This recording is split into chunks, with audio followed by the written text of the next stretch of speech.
So, a little while ago, Deshaun Watson officially requested the trade. Well, apparently he had requested it weeks ago, but it is now just coming out. And if you've been following Pat Storm on Twitter or on, Texans Unfiltered, he's kind of been hinting at this for like the past few weeks. So I kind of already had like an idea that this was eventually going to come out. And in fact, Pat Storm, I believe it was a Monday night, might have been Tuesday night, Texans Unfiltered did a live stream, and at the end of the live stream, Pat Storm said, get ready for it, it's coming, Watson's going to request a trade. Fast forward, 2 days later, Watson trade is official. Now, we heard the rumors.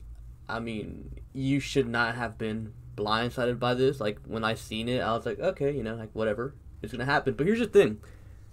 Just because he requested a trade doesn't mean he's going anywhere. In fact, he's not going anywhere. Deshaun Watson will not be traded. Just because he requested a trade doesn't mean he's going to get traded. And, in fact, Deshaun Watson, in this situation, and I hate to say it because, he seems like a great guy, even though he's, being a baby, he has absolutely zero leverage. Zero leverage. Like, when I mean zero leverage, I mean nothing at all. Like, there is nothing that Deshaun Watson can do to force his way out. Like, he is stuck in Houston.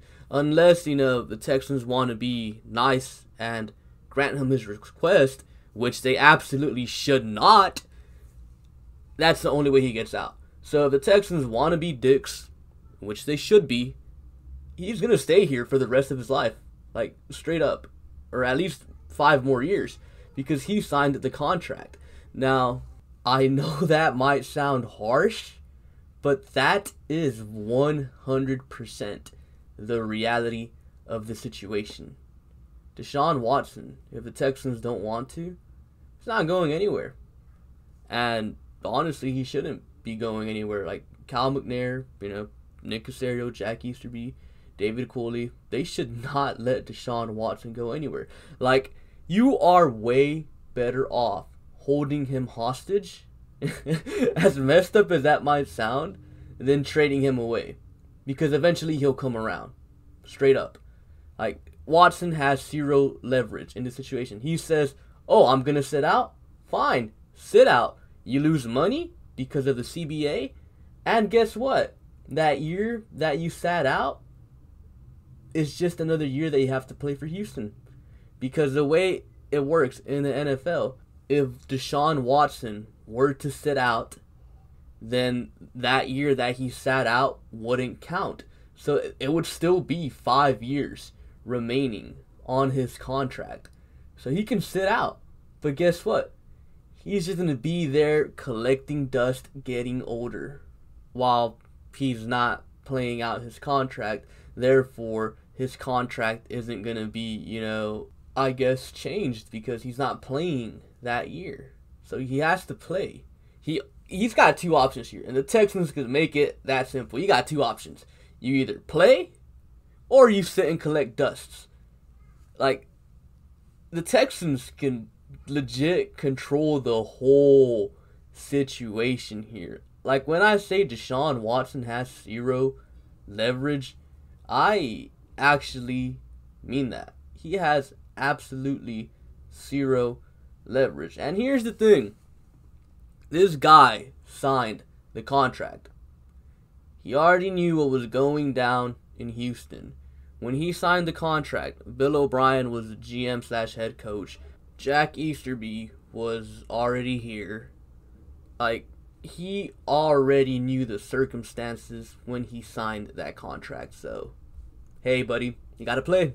Like, that's the reality of the situation we're in. Yes, he requested a trade, but like I said, he has absolutely zero leverage. Zero leverage. In fact, I'll even say this. The reason why they hired David Cooley is probably to come in here and calm the situation down with Deshaun Watson and win him over. Because David Cooley, he is not an X's and O's type of guy. He's not, a team builder type of guy. He is a motivator, a leader, a locker room changing type of guy. He's a, coach that players seem to like, and that's what he's here for. He's here to win Deshaun Watson over, and I believe that he will win Deshaun Watson over because Deshaun Watson isn't gonna not play football. He signed the contract, he's gonna play, and he's gonna play for the Houston Texans. There is no other option. Yeah, he has a no trade clause, but I mean, if you're not getting traded, like what is that trade clause even good for? I mean, the Texans, like I said, they can just let him sit back there and collect dust, and that's exactly what they should do. Look, if Watson does decide to be a baby and sit out the season, then guess what?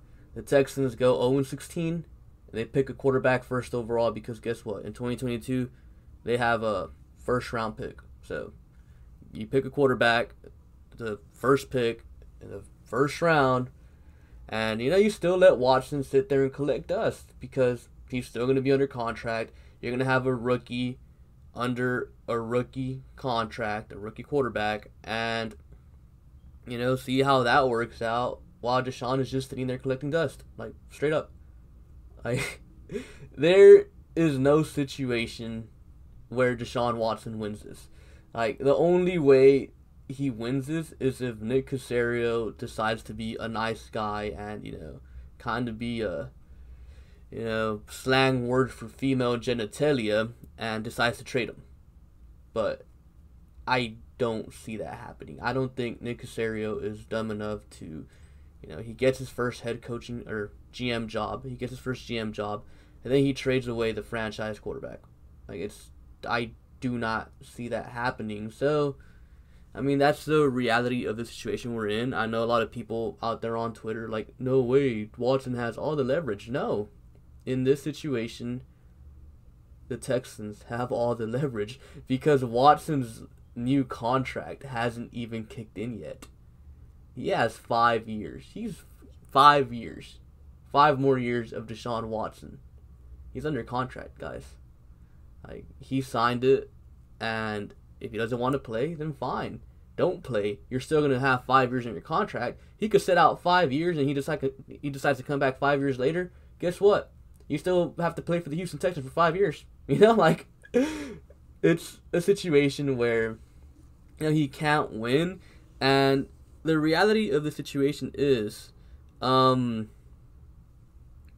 his marketing agents went to Watson and told him, look, Deshaun, you're making a lot of money here in Houston, but if you go to a big market city like New York, you're going to have way more money. Like, why in the world do you think he wants to go to the Jets? Like, the Jets situation is god-awful. They have an owner as bad or worse than Cal McNair. They have no offensive line, no receivers, no defense as well. Why do you think that is? He wants to be... Watson is not interested in winning a championship. Watson is more interested in making money and being, I guess, a superstar. And when I mean superstar, I don't mean like what he is right now. I'm talking about LeBron James. This dude wants to be like LeBron James. Like, everybody knows who LeBron James is. Everybody knows who Michael Jordan is. Like, he wants to be that for the NFL. He wants to be known everywhere. Like, and it's sad. Like, it's sad that he let the agents, marketing agents get to him. But, I mean, again, he has no say in this situation, I guess. Like, he can hold out. He can sit out, but he's still going to be under contract. And again, like I said, if Nick Caserio wants to show that he has balls, he lets him sit the bench, like, let things play out. Watson doesn't strike me as a guy who will go through with it. He's gonna break. Like, this is like a match between Caserio and Deshaun Watson on who will break first. And if Caserio's smart, he stands his ground. That's what he should do. I think it's obvious, and I think people need to stop saying that Deshaun Watson has leverage because he has zero. And I know people are comparing it to the James Harden situation. Those are two completely different sports where contracts are structured in two completely different ways. So, yeah, no, and plus James Harden was playing games, but he was showing no effort. I mean, Deshaun Watson could technically still play and go out there and not try, but who is that going to be hurting? He's going to be hurting himself more than he's hurting the team. And I'm pretty sure if he goes out there and does that, players are going to look at him way different than they already do. So, Deshaun Watson, he lost. He's lost. Like, the only way he wins is if the Texans, give in. And they shouldn't give in, and I don't think they will because they already said they're not trading him. So, yeah, Watson lost. He's staying in Houston. So, whether he likes it or not. And, it is what it is. If his marketing agent and his people, you shouldn't have signed a contract, buddy, because you're stuck here. So, you better get comfortable, because you ain't going nowhere, Deshaun.